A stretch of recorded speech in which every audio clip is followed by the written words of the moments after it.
अस्सलाम वालेकुम students. Lecture number 13 है।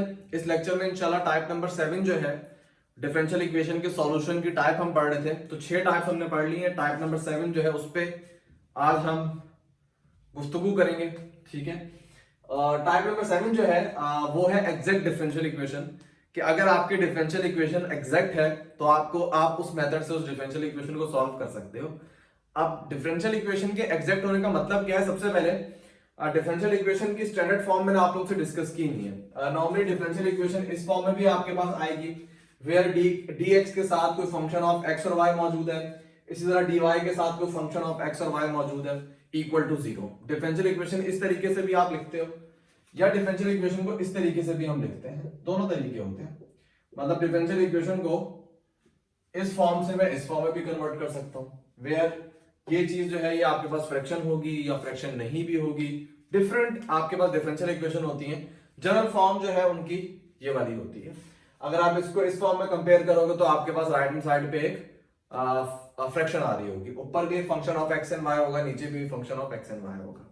बाय तो अगर आपकी डिफरेंशियल इक्वेशन इस फॉर्म में मौजूद है, बाय द वे इस फॉर्म का एक नाम भी होता है, इसको हम कहते हैं फैफियन इक्वेशन, जिसमें पी नहीं पढ़ना आपने। फैफियन इक्वेशन, फैफियन इक्वेशन क्या होती है? वो 3 वेरिएबल के अंदर भी हो सकती है, 2 के अंदर भी हो सकती है। ये जो डिफरेंशियल इक्वेशन है ये फैफियन डिफरेंशियल इक्वेशन है 2 वेरिएबल के अंदर, मतलब x और y के अंदर। 3 भी हो सकते हैं। For example dx plus q भी function of x y z dy plus r जो है x y z dz equal to 0। ये 3 वेरिएबल के अंदर है x y z, तो इसको भी आप क्या बोलोगे? फैफियन इक्वेशन इन 3 वेरिएबल। और इसको क्या बोलोगे? फैफियन इक्वेशन इन 2 वेरिएबल। तो ये जो डिफरेंशियल इक्वेशन की फॉर्म है ना, इसको आप बोलते हो फैफियन डिफरेंशियल इक्वेशन। अब अगर इस फॉर्म में आपके पास एक डिफरेंशियल इक्वेशन आ जाए और उसको आपने सॉल्व करना है, आपने शुरू के 6 मेथड देख लिए, नहीं लग रहे भाई, ना वो सेपरेट हो रही है, ना वो होमोजेनियस है, इसी तरह ना वो लीनियर है, ना आप रिड्यूस कर सकते हो लीनियर में, सब मेथड आपने देख लिए। तो अब आप क्या देखोगे कि जो फैफियन इक्वेशन लिखी हुई है, या अगर फैफियन इक्वेशन इस फॉर्म में ना हो, आप उसको इस फॉर्म में कन्वर्ट कर लो। जब बाकी तरीके नहीं लग रहे तो आप फिर उसको इस फॉर्म में कन्वर्ट करो और देखो क्या वो एग्जैक्ट है या नहीं। अब ये कैसे पता चलेगा? इस तरह पता चलेगा कि आप ये जो dx के साथ लिखा होगा ना, function of x and y, कोई भी एक साथ मौजूद होगा, आप उसको डिफरेंशिएट करोगे विद रिस्पेक्ट टू y। ये जो m है ना, dx के साथ जो भी चीज लिखी हुई है, इसको आप डिफरेंशिएट करोगे विद रिस्पेक्ट टू y। और यहां पे जो dy के साथ लिखा हुआ होगा उसको आप डिफरेंशिएट करोगे विद रिस्पेक्ट टू x। अब देखो 2 इंडिपेंडेंट वेरिएबल है ना यहाँ पे, तो तभी मैं पार्शियल डेरिवेटिव यूज कर रहा हूं। आपने अभी तक ऑर्डिनरी डेरिवेटिव आप ये पढ़ रहे हो, ओडीईज हमारी चल रही है, इसमें हम एक ही इंडिपेंडेंट होता है। लेकिन इस सवाल में देखो विद रिस्पेक्ट टू y भी किया, विद रिस्पेक्ट टू x भी किया है, तभी यहाँ पे मैंने पार्शियल डेरिवेटिव लगाया है, ठीक है। अच्छा खैर, तो आपने क्या किया? dx के साथ जो मौजूद है उसको with respect to y differentiate करोगे, बाकी जो भी होगा वो कांस्टेंट होगा। और जो dy के साथ यहाँ पे लिखा होगा उसको आप with respect to x differentiate करोगे। और अगर ये दोनों डेरिवेटिव्स आपस में बराबर हैं तो उस फैफियन डिफरेंशियल इक्वेशन को आप क्या बोलोगे? कि ये डिफरेंशियल इक्वेशन एग्जैक्ट है। और जैसे आपको पता चल गया वो एग्जैक्ट है, उसके बाद आप एग्जैक्ट का मेथड लगा के उसको सॉल्व कर लोगे। ये जो ऊपर नोटेशन लिखी है उसको मैं इस तरह भी लिख सकता हूं कि मैं कैपिटल M लिखूं और सबस्क्रिप्ट में मैंने y लिखा हुआ है, मतलब y के रिस्पेक्ट से मैंने m को डिफरेंशिएट किया है। और यहां पे n के सबस्क्रिप्ट में मैंने x लिखा हुआ है कि n को मैंने डिफरेंशिएट किया है विद रिस्पेक्ट टू x। कोई भी नोटेशन आप यूज कर सकते हो, आपकी मर्जी है, जिससे आप बेहतर तरीके से समझ सकते हो वो नोटेशन आप यूज कर लो। तो ये है, वंस आपको पता चल जाए आपकी डिफरेंशियल इक्वेशन एग्जैक्ट है, उसके बाद जो मेथड लगाएंगे वो हम देख लेते हैं किस तरह सॉल्व करेंगे उसको। 2 एग्जांपल मैं यहाँ पे आप लोगों से डिस्कस कर लूंगा, आइडिया जो है वो क्लियर हो जाएगा। सबसे पहले एग्जांपल हम डिस्कस करते हैं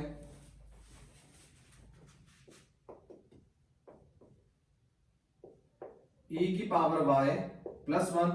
अब यहाँ पे डेरिवेटिव लेना थोड़ा मुश्किल होगा क्योंकि आपको पार्शियल डेरिवेटिव लेने हैं, तो थोड़ा ध्यान से आप लोगों ने लेना है। e की power y sin x dx equal to 0, sorry dy होगा। अच्छा, एक चीज का खास ख्याल रखना है कि कितने डिफरेंशियल इक्वेशन में dy वाली टर्म पहले होती है, तो इससे आपने कंफ्यूज नहीं होना। अगर dy वाली पहली है तो dy के साथ जो लिखा हुआ उसको आपने m नहीं लेना। ये जो m और n है ना, इसको आपने इस तरह याद रखना है कि जो m है वो dx के साथ होगा। अब बेशक dx की टर्म पहले हो या बाद में हो, dx के साथ जो भी चीज लिखी हुई है वो आपकी m होगी। जैसे इस एग्जांपल में लेट करो dy की टर्म पहले लिखी होती, तो अब आप इसको m नहीं लेते, इसको आप n ही लेते, क्योंकि dy के साथ जो है उसको आप n लोगे और dx के साथ जो होगा उसको आप m लोगे। ये चीजें आपने जहन में रखनी है, क्योंकि कभी dx और dy का ऑर्डर चेंज होता है एग्जांपल में। सॉल्यूशन पे आते हैं यार। अब अगर आप इसको नॉर्मल तरीके से सॉल्व करो, होमोजेनियस तो है नहीं है, दिखने में आपको लग रहा है, रिड्यूसिबल टू होमोजेनियस भी नहीं होगी। इसी तरह सेपरेट करने की कोशिश करना, सेपरेट भी नहीं होगी, रिड्यूसिबल टू सेपरेबल भी नहीं है, लीनियर तो ऑब्वियसली नहीं है, दिखने में आपको लग रहा है कि डिपेंडेंट वेरिएबल है, बेड़ा गर्क हुआ उसका।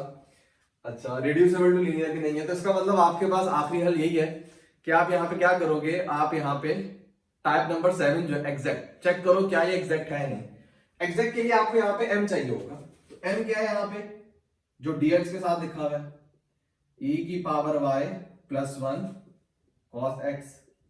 अच्छा, फिर n यहाँ पे क्या है, जो dy के साथ लिखा हुआ है, e की power y sin x। m n आने के बाद अब आप डेरिवेटिव्स निकालोगे। भाई m को आप डिफरेंशिएट करते हो विद रिस्पेक्ट टू y।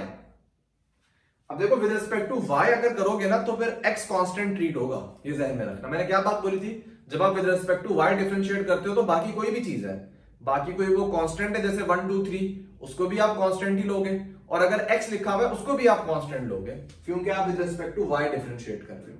तो जरा देखते हैं, अब ये cos x जो है ये बेसिकली क्या है, यहाँ पे कांस्टेंट हो गया, क्योंकि आप with respect to y differentiate कर रहे हो। तो cos x को साइड पे कर दो, जो कोफिशिएंट होता है, जो कांस्टेंट कोफिशिएंट है उसको आप साइड पे कर देते हो, अंदर आप डेरिवेटिव लो। अंदर क्या डेरिवेटिव होगा, e की पावर y का डेरिवेटिव क्या होता है, e की पावर y का derivative with respect to y e की पावर y होगा। e की पावर y का derivative with respect to x क्या होता, e की power y dy upon dx। लेकिन यहां पे हम e की पावर y को डिफरेंशिएट कर रहे हैं विद रिस्पेक्ट टू y, तो उसका डेरिवेटिव क्या होगा, e की पावर y, और जो अंदर 1 लिखा हुआ है उसका डेरिवेटिव तो 0 हो जाएगा। तो यहां पे आपके पास ये डेरिवेटिव आ रहा है। अब जरा इधर देख लेते हैं, n को आप डिफरेंशिएट करते हो हमेशा विद रिस्पेक्ट टू x। अब अगर x के रिस्पेक्ट से डिफरेंशिएट कर रहे हो तो y को आपने कांस्टेंट ट्रीट करना है, ठीक है। तो अगर y कांस्टेंट है तो e की पावर y, ये पूरी चीज क्या हो जाएगी, कांस्टेंट, क्योंकि e कांस्टेंट, पावर में जो चीज लिखी हुई है वो कांस्टेंट, तो ये पूरा कांस्टेंट है, इसको आप साइड पे कर दो। डिफरेंशिएट किसको करो, sin x को। sin x का डेरिवेटिव क्या होता है, cos x, ठीक है। अब सिंप्लीफाई करते हैं इसको, जो my आया है वो है e की पावर y cos x। इसी तरीके से जो nx आया है वो भी क्या आया है, सॉरी nx हो गए, जो nx आया वो है e की पावर y cos x। तो अब यहां पे ऑब्जर्व करो, my और nx ये दोनों आपस में क्या है, इक्वल है। तो आप रिमार्क्स लिखोगे, since my is equal to nx, therefore ये जो इक्वेशन, ये जो है ना, इस वाली इक्वेशन को आप नाम दे देना 1। Therefore equation 1 is exact.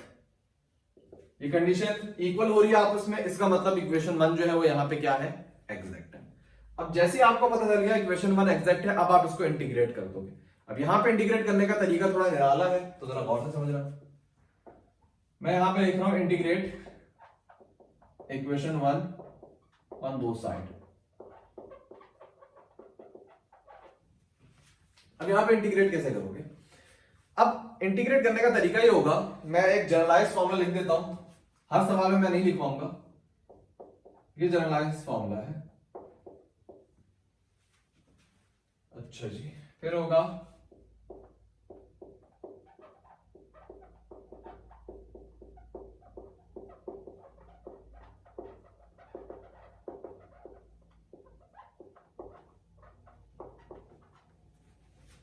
ये इसका फॉर्मूला, जरा समझाता हूं मैं, और इसके नीचे मैं चीज लिख देता हूं, y इज कांस्टेंट। क्या आपने इक्वेशन 1, या इन सिंपल लैंग्वेज इक्वेशन 1 को छोड़ो, आप ये भी लिख सकते हो इक्वेशन 1 में, इससे अच्छा वर्ड ये होगा कि आप लिखो इंटीग्रेट, दैट्स इट।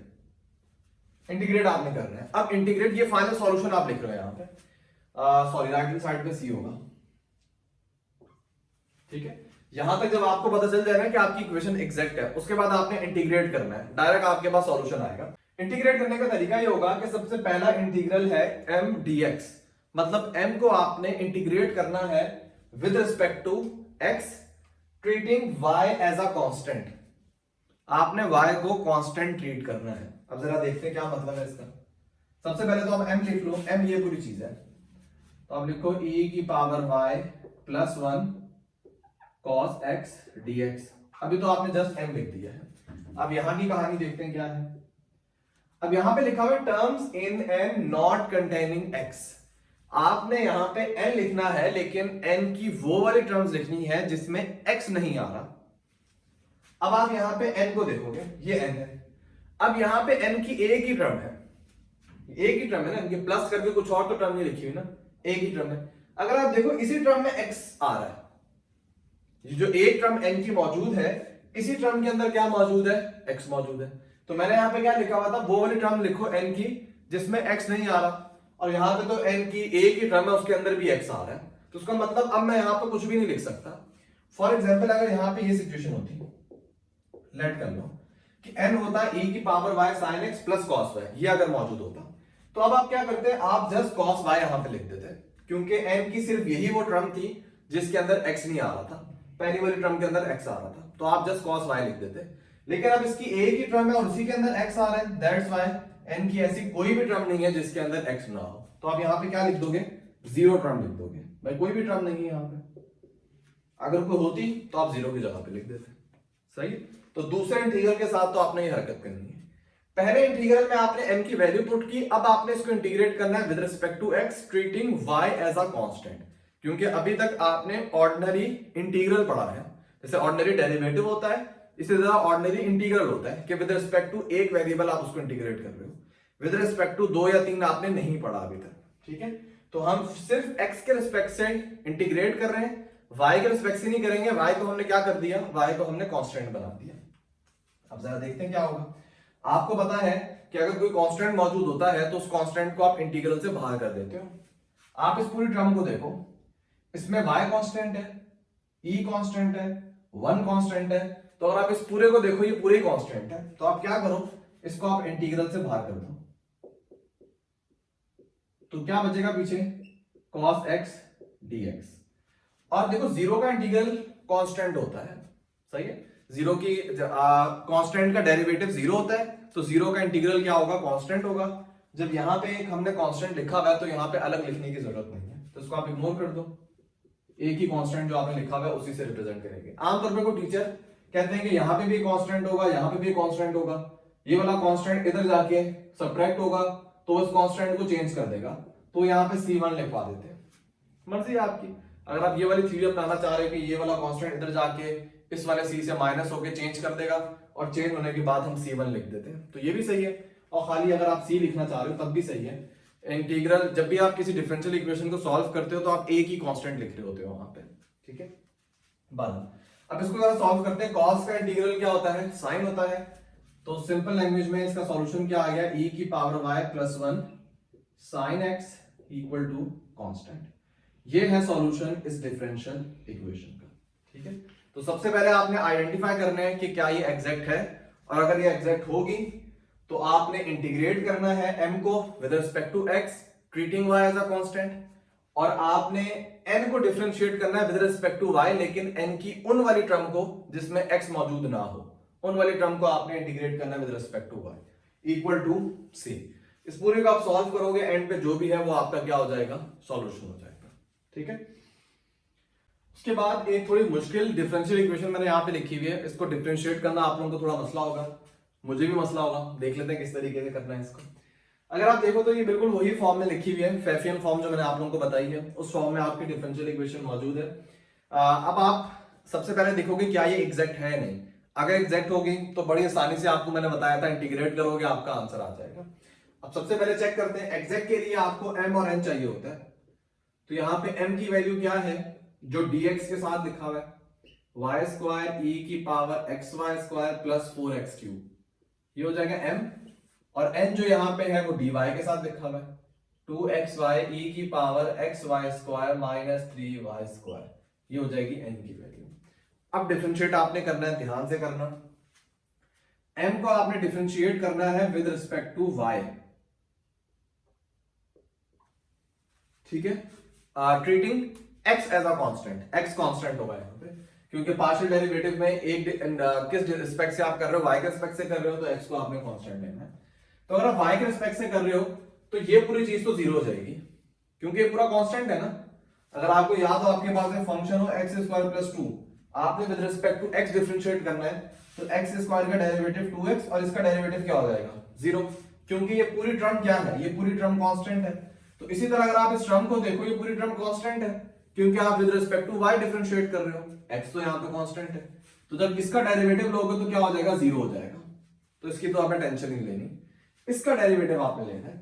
और यहां पे आपको लगाना पड़ेगा प्रोडक्ट रूल, क्यों, क्योंकि ये भी वेरिएबल है, क्योंकि y के रिस्पेक्ट से आप डिफरेंशिएट कर रहे हो, और इस e की पावर में भी आपके पास वेरिएबल आ रहा है। अगर इस e की पावर में सिर्फ x होता तो इस कोफिशिएंट को आप साइड में करते, y वाली टर्म का डेरिवेटिव ले लेते, लेकिन यहाँ पे e की पावर में भी वेरिएबल आ रहा है, तो उसका मतलब ये भी वेरिएबल, ये भी वेरिएबल।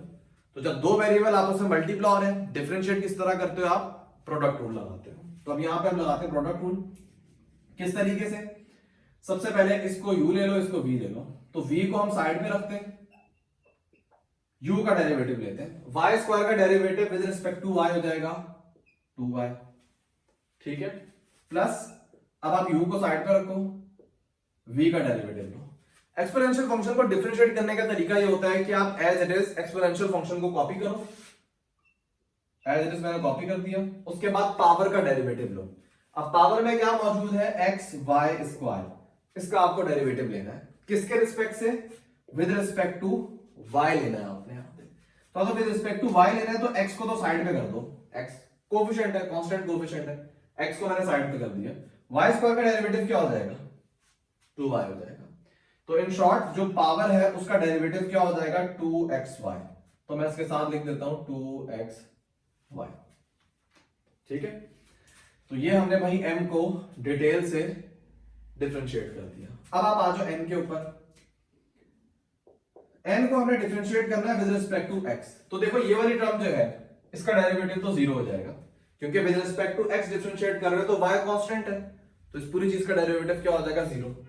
और अगेन इस पे आपको लगाना पड़ेगा प्रोडक्ट रूल, कैसे, आप विद रिस्पेक्ट टू x कर रहे हो ना, तो 2 और y ये दोनों कांस्टेंट है, एज अ कोफिशिएंट आए हुए, आप इसको साइड पे कर दो, 2y को मैंने साइड पे कर दिया, ठीक है।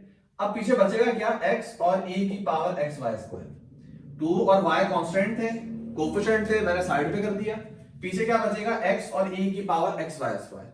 अब अगेन प्रोडक्ट रूल लगाओगे, क्योंकि x भी वेरिएबल और e की पावर में भी आपके पास वेरिएबल आ रहा है, तो प्रोडक्ट रूल लगाते हैं। v को रखो आप लोग साइड में, x का derivative with respect to x 1 होता है, प्लस अब u को रखो साइड में, इसका डेरिवेटिव लो, तो एक्सपोनेंशियल फंक्शन को कॉपी करो, ठीक है। अब आपको पावर का डेरिवेटिव लेना है, एक्स वाई स्क्वायर का डेरिवेटिव क्या होगा भाई, y कांस्टेंट है ना यहाँ पे, तो y की टर्म को साइड पे रखो, x का डेरिवेटिव 1, इसका मतलब एक्स वाई स्क्वायर का डेरिवेटिव क्या हो जाएगा, सिर्फ y स्क्वायर हो जाएगा। तो यहां पे मैं लिख देता हूं y स्क्वायर, ठीक है। अब जरा इन दोनों को हम सिंप्लीफाई करते हैं। सबसे पहले आप लिखो m y को हम सिंप्लीफाई करते हैं, ये क्या हो जाएगा, 2y e की power xy square plus 2xy cube, मतलब y स्क्वायर को y से मल्टीप्लाई करो, e की पावर xy स्क्वायर। अब हम लिखते हैं nx, 2y को मल्टीप्लाई करो पहली टर्म से, तो 2y e की पावर xy स्क्वायर, 2y को मल्टीप्लाई करो दूसरी टर्म से, तो 2y क्यूब x e की पावर xy स्क्वायर। और यहां पे ऑब्जर्व करो my और nx दोनों आपस में इक्वल है, आप देख सकते हो 2y सेम टर्म इनकी मौजूद है, इसी तरह ये वाली टर्म देखो सेम मौजूद है। अब आप नीचे की स्टेटमेंट लिखोगे, since my is equal to nx, तो इसको जरा हम इक्वेशन 1 बोल देते हैं, therefore इक्वेशन 1 is exact। भाई सिंस my बराबर है nx के, देयरफॉर इक्वेशन 1 जो है वो यहाँ पे क्या कहलाई जाएगी, एग्जैक्ट कहलाई जाएगी। जब इक्वेशन 1 एग्जैक्ट है तो अब हमें मसला ही नहीं है, इंटीग्रेट करने का जो मैंने आपको तरीका बताया था उस तरह आपने यहाँ पे इंटीग्रेट करना है। तो जनरलाइज फॉर्मूला नहीं लिखना, आप डायरेक्ट इंटीग्रेट कर सकते हो। इंटीग्रल में क्या था मैंने बताया था, m यहाँ पे क्या है, ये पूरा m है, तो y स्क्वायर e की power x y square plus 4x cube dx plus, फिर मैंने बताया था n लिखोगे आप, लेकिन n की वो टर्म लिखोगे जिसमें x नहीं आ रहा। अब देखो हम देखते हैं n, इसमें आपके पास x आ रहा है, इस टर्म में आप देखो इधर भी x है ऊपर भी x है, इसमें तो x मौजूद है। इस टर्म में देखो इसमें x नहीं आ रहा, तो आप टर्म लिखो -3y स्क्वायर। तो n की आप वो वाली टर्म लिखोगे जिसमें x की टर्म मौजूद नहीं होगी। इस वाली टर्म में x था, इसको मैंने नहीं लिखा, इसमें x नहीं था, दैट्स व्हाई मैंने वहां पे लिख दिया। अब आपने इंटीग्रेट करना है, जो पहला इंटीग्रल है इसको आपने with respect to x integrate करना है, लेकिन y को आपने कांस्टेंट ट्रीट करना है। अब जरा इंटीग्रेट करो, मुश्किल है थोड़ा, ध्यान से करेंगे। पहली वाली टर्म को हम इंटीग्रेट करते हैं, y स्क्वायर कांस्टेंट है, इंटीग्रल से बाहर कर देते हैं। अंदर क्या मौजूद है, e की पावर x y स्क्वायर, इसको हम नेक्स्ट स्टेप में कर देते हैं ताकि कंफ्यूजन ना हो, ठीक है। फिर बचेगा 4x क्यूब, 4 कांस्टेंट है बाहर निकाल दो, x क्यूब dx। इसी तरह -3 कांस्टेंट है बाहर निकाल दो, y square dy equal to 0, sorry equal to constant आ जाएगा। अच्छा, y स्क्वायर तो अपनी जगह में मौजूद है। अब जो एक्सपोनेंशियल फंक्शन है उनको हम किस तरह इंटीग्रेट करते हैं। एक्सपोनेंशियल फंक्शन को इंटीग्रेट करने का तरीका ये होता है कि जो पावर है उसका डेरिवेटिव साथ मौजूद होना चाहिए। अब यहां पे अगर आप ऑब्जर्व करो, पावर क्या है, एक्स वाई स्क्वायर, ये जो e की पावर है ना ये एक्स वाई स्क्वायर है। इस पावर का आप डेरिवेटिव निकालो, पावर का डेरिवेटिव क्या होगा, विद रिस्पेक्ट टू x निकाल रहे हो हम यहाँ पे, तो विद रिस्पेक्ट टू x निकालो, y स्क्वायर को साइड पे रखो, x का डेरिवेटिव 1, इसका मतलब with respect to x power का डेरिवेटिव क्या है, y स्क्वायर है। इसके साथ y स्क्वायर मौजूद होना चाहिए, तो उसका मतलब y स्क्वायर को बाहर ना निकालो, y स्क्वायर हमारा अंदर काम का है। तो मैं इस स्टेप में क्या करता हूं, मैं इस y स्क्वायर को अंदर लिख लेता हूं, तो e की पावर एक्स वाई स्क्वायर, इसके साथ मैंने y स्क्वायर लिख दिया। क्यों, क्योंकि जो एक्सपोनेंशियल फंक्शन की पावर होती है उसका डेरिवेटिव जब तक साथ नहीं है आप इंटीग्रेट नहीं कर पाते। तो पावर का डेरिवेटिव y स्क्वायर आ रहा था, बाहर निकालने से बेहतर है आप उसको उसके साथ लिख दो। तो इसको तो हम आसानी से इंटीग्रेट कर लेंगे। इसका आंसर क्या होगा, इसका आंसर हो जाएगा, एक्सपोनेंशियल फंक्शन को लिखो, दैट्स इट, ये इसका आंसर हो जाएगा इंटीग्रल का। इसका आंसर क्या होगा भाई, एक्स क्यूब का इंटीग्रल होता है x 4/4, तो नीचे वाले 4 से ऊपर वाला 4 कैंसिल, जस्ट x4 मौजूद होगा। और y स्क्वायर का इंटीग्रल क्या होता है, y3/3, नीचे वाले 3 से ऊपर वाला 3 cancel, just y3 equal to constant. ये हो जाएगा सॉल्यूशन इस डिफरेंशियल इक्वेशन का, ठीक है। तो दो एग्जांपल मैंने आपको बता दिए, इसकी डिफरेंशिएशन भी मुश्किल थी, डिटेल में सब प्रोसेस डिस्कस कर लिए।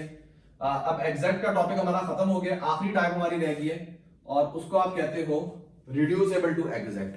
4 केसेस हम उसके पढ़ेंगे कि अगर एग्जैक्ट नहीं है तो 4 तरीके से आप उस डिफरेंशियल इक्वेशन को एग्जैक्ट बना सकते हो, उसके बाद आप सॉल्व करोगे, ठीक है।